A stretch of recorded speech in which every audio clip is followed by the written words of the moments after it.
கர்த்தருக்குள் பிரியமானவர்களே, கர்த்தருக்கு ஸ்தோத்திரம். இந்த நாளில் கூட தேவனுடைய வார்த்தை யோவான் 16ஆம் அதிகாரம் 24வது வசனத்தை உங்கள் மத்தியில் வாசிக்கிறேன்.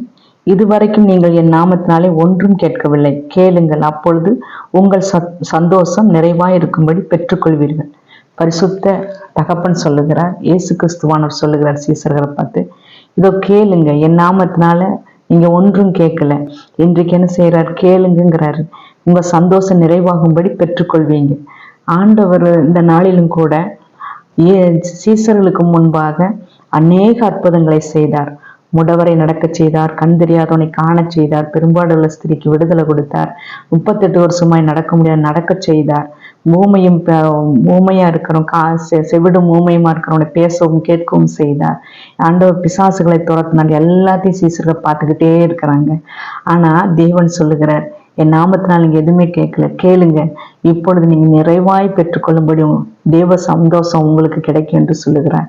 இன்னைக்கு இயேசு கிறிஸ்துவானோட பார்த்து பேசுற அந்த காரியத்தை சீசர்களுக்கு தேவன் கொடுத்தார்.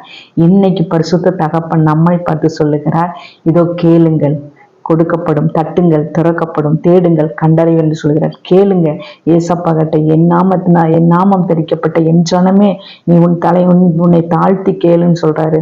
நீங்க ஆண்டவர் சமூகத்துல ஒவ்வொரு காரியத்துக்கு நீங்க ஜெபத்தில் காத்திருந்து எதுக்கெல்லாம் காத்திருந்து கேட்கறீங்களோ, கர்த்தர் சொல்றாரு, என் நாமத்தினால் நீங்க எதை கேட்கறீங்களோ இயேசு கிறிஸ்துவின் நாமத்தினால் எல்லாம் கிடைக்கும் என்று சொல்கிறார். அது எப்படிங்களா? நிறைவான சந்தோஷம் தான்.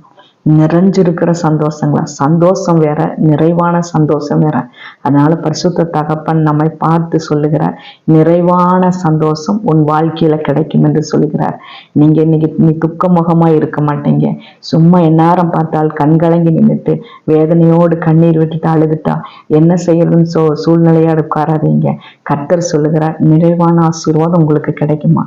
அதனால பரிசுத்த தகப்பன் இந்த நாளில் கூட தேவ வார்த்தை உங்கள் மத்தியில கடந்து வந்திருக்குது. கர்த்தர் உங்களை ஆசீர்வதிப்பாராக. கர்த்தர் கொடுத்த வார்த்தைக்கு